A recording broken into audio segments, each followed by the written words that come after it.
Hi. In this video, I'd like to explore a question that came to me by way of a friend named Peyton Parker, who asked me what advice I would have for a young person aspiring to be a teacher. So I thought that it would be good to do a video about that question, not only for Peyton's benefit, but also to help my own students understand the strange gift I'm trying to offer them in our time together. Anyhow, as usual, here's a table of contents for the material in this video. And as usual, you can find this same table of contents in the description section of this video, along with links to the timestamps.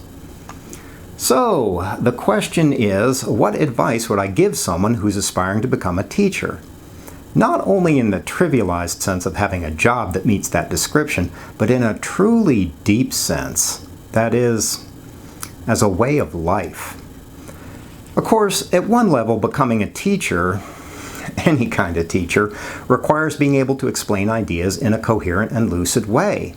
And that in itself is a skill that requires a certain combination of talent and practice. But it's probably already pretty obvious that becoming a teacher should involve mastering the basic mechanics of teaching. So in this video, I'd like to focus much more on the elements of teaching that are considerably more elusive than that. Basically, the kinds of things that, in my view, differentiate an okay teacher from a great one. And probably the first thing would be that becoming a teacher requires a great deal of passion and commitment. That's true partly because excelling at teaching isn't such an easy thing. In fact, it's much harder than it looks, especially insofar as it involves traversing a fairly wide ocean of self-examination and creative reinvention. Basically, it means enduring many disappointments and reversals, and then finding the courage to learn from each one. It means surviving many long, dark nights of the soul, where it's all too easy to doubt the value of everything we're doing. That's because becoming a teacher in the deep sense of the word is a formidable calling, one that demands far more than a half-hearted or lukewarm commitment to it. It means being willing to throw ourselves fully and without reservation into the infinite sea of teaching's craft. And the thing is, the muses that preside over those latitudes can be pretty fickle a lot of the time. For the most part, they fill our sails only when we approach the work with a certain purity of heart and intention. And so I'd say that one of the best first steps we can take on the road to becoming a teacher would be to become aware of the depth of its craft and to humble ourselves before its inherent beauty and its incalculable subtlety. And Peyton, if you're out there listening and if you need a helpful hint at this point, try this.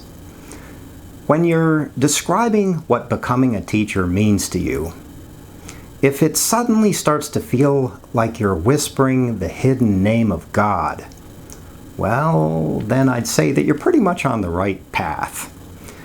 Anyhow, at the same time, I'd say that becoming a teacher also means letting go of a lot of our more superficial motivations, as much as we possibly can. Probably the biggest and most seductive of those would be our self-importance and our overweening sense of intellectual superiority and entitlement. Of course, it's always an easy thing to wallow in those sorts of guilty pleasures, especially when we don't realize that we're even doing it. But, as in the case of spiritual life more generally, and I see teaching as an irreducibly spiritual calling, humility and not self-importance is actually a teacher's best friend and ally. But becoming humble, especially in an academic world filled with all sorts of preening and puffery, requires getting to know ourselves much more intimately than we might otherwise. It means coming to grips with what our personal strengths and weaknesses really are, which in turn requires an unusual degree of self-awareness and honesty. And even all of that still isn't enough.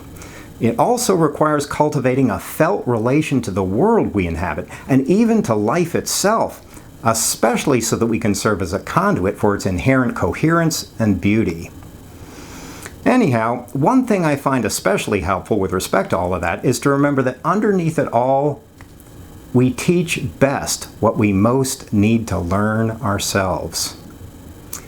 Of course, that can be a very daunting thing to admit, but it's important, first because it helps deflate what might otherwise be our unbridled hubris, but also because it helps us remember that at least in our better moments, we teachers are also eternal students, and that we too are still absorbing lessons from the vast, seething maelstrom that is life, and that life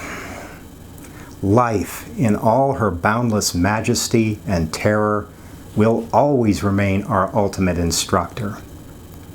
Consequently, I'd say that all genuine teachers are secretly students deep inside. And when we're successfully embodying that twofold attitude and allowing our students to see it clearly, it implicitly invites them to adopt that same basic outlook. In essence, at that point, we can become living portals into the greater charm and the greater depth of life itself, teachers in the truly deep sense of the word. But in order for all of that to happen, it's also important to know our students as well as we can, and especially to allow ourselves to see the world as they do.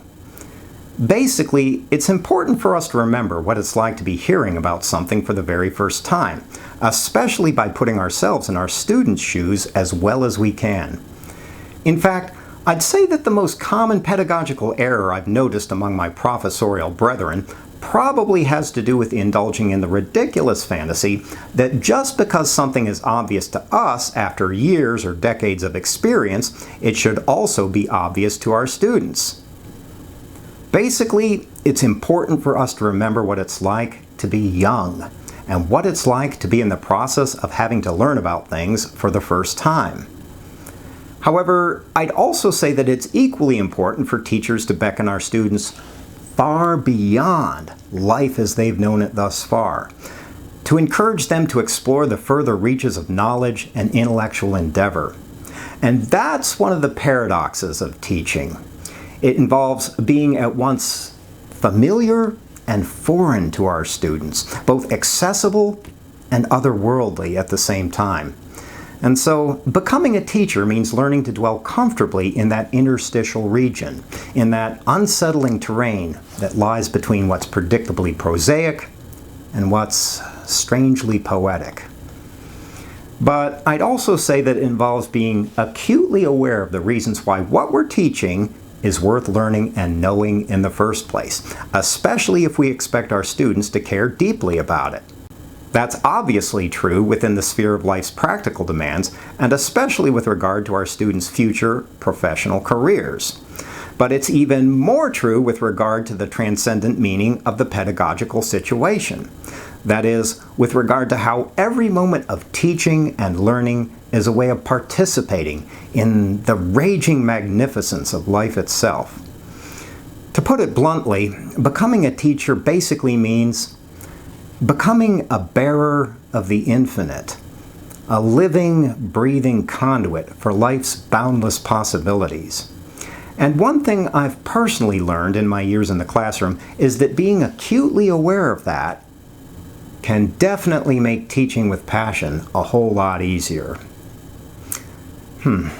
As I mentioned earlier, in my view, it's important to see teaching as an irreducibly spiritual calling, which means that it involves the entirety of what we are as human beings, including the deepest recesses of our souls and hearts. Of course, people sometimes think that teaching should be the exact opposite of that, and that it should consequently confine itself strictly to the task of dispensing factual information in a reasonably clear way. From that point of view, teaching should have nothing to do with learning anything important about life.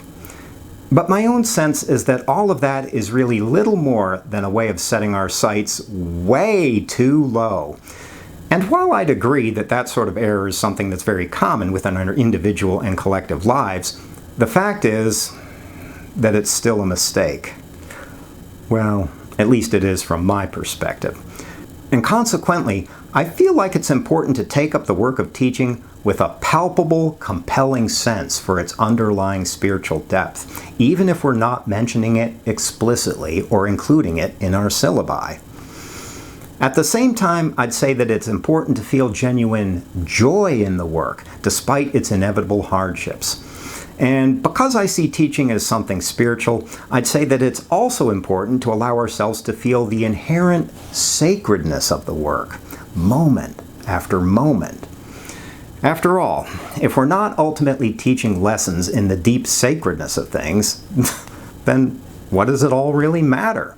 And in any case, when we're feeling genuine joy and an abiding sense of the sacred when we're with our students, our very presence will automatically invite them to feel the same way, which of course almost always enhances their learning process.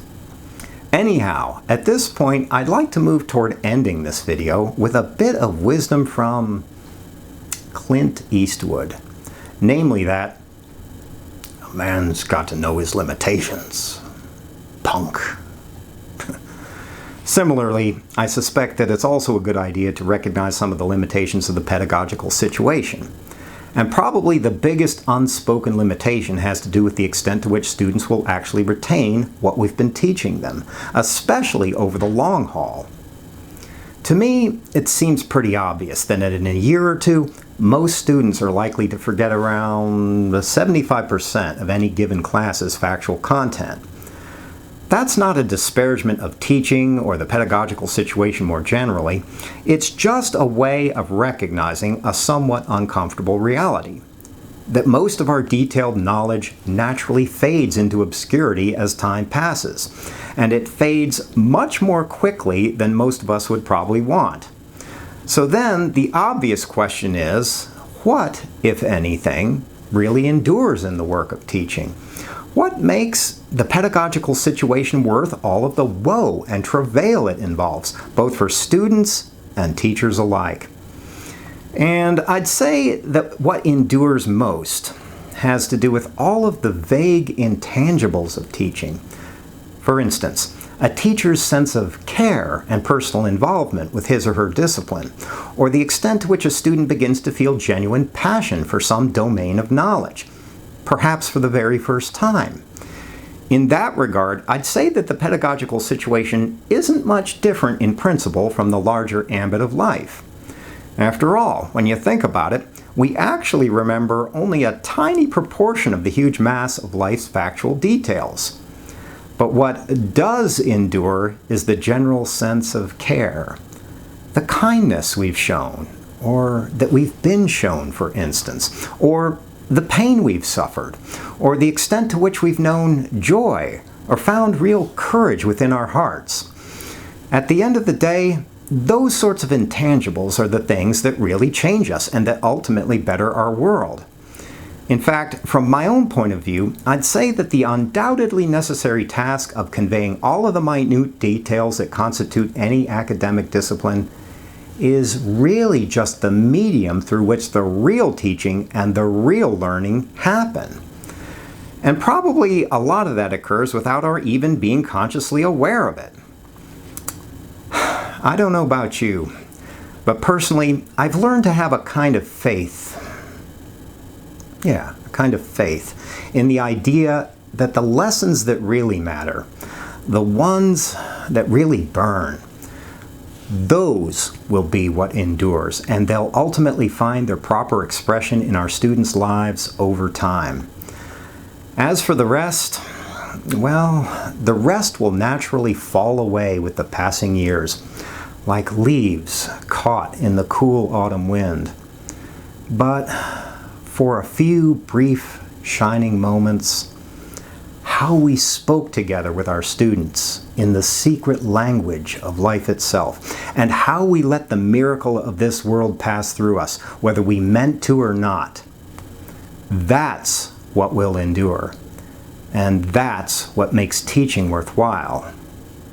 Well, at least in my experience. Anyhow, so, Peyton Parker, did I answer your question? I hope so. But if not, I hope I at least disoriented you in an interesting way. Anyhow, as always, many thanks to each and every one of you for listening. And as always, take care of your soul.